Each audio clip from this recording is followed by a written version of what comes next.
నమస్తే.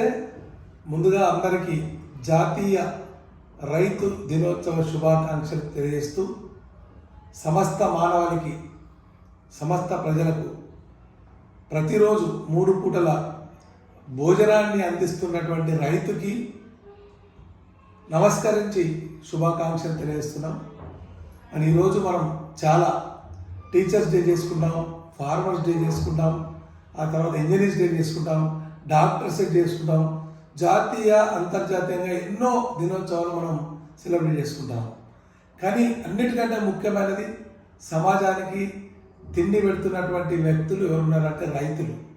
నిస్వార్థంగా ఎన్నో రకాల పనులున్నా తక్కువ కష్టంతో ఎక్కువ లాభాలు ఆర్జించే ఎన్ని దారులున్నా అడ్డదారులకు ఇష్టపడకుండా తను ఉన్నదాంట్లోనే సంతృప్తిగా తిని సమాజానికి మనం అన్నం పెట్టాలనే దిశగా ఆలోచించి ఒక ప్యాషనేట్గా వ్యవసాయం చేస్తూ ప్రతి మనిషికి నోటి దగ్గర తిండి అందిస్తున్న రైతులు నిజంగా మరవలేని వారు.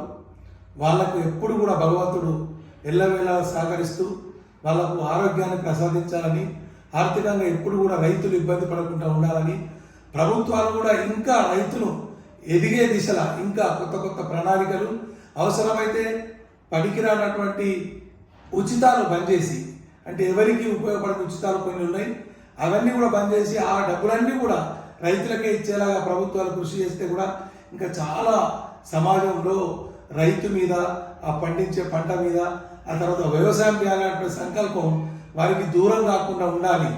రాబోయే కాలంలో చదువుకున్నటువంటి వ్యక్తులు వాళ్ళ తండ్రి తరాలతోటే వ్యవసాయం పనిచేసేటువంటి ప్రమాదం ఉంది. కాబట్టి వారికి కూడా ఆర్థికంగా ఎప్పుడైతే లోటు ఉండదో ఆ వ్యవసాయం మీద విరక్తి ఉంటుంది.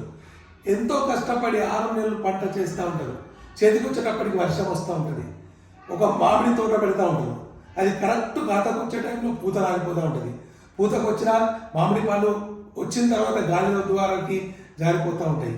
అన్ని కష్టాలకు ప్రతి పంటలో కూడా కష్టం నష్టం అన్నీ ఓర్చుకుంటూ తను వ్యవసాయాన్ని నమ్ముకొని వ్యవసాయాన్ని ఊపిరిగా దేశ ప్రజలకు తిండి పెట్టేలాగా ఆలోచించే ఆ రైతు యొక్క కుటుంబాలు భారతదేశంలో నివసిస్తున్నటువంటి 70% పైగా రైతు కుటుంబాలు చల్లగా ఉండాలని, ఆ ముక్కోటి దేవతల ఆశీర్వాదం రైతులపై ఉండాలని మనస్ఫూర్తిగా కోరుతూ ఒక రైతు బిడ్డ.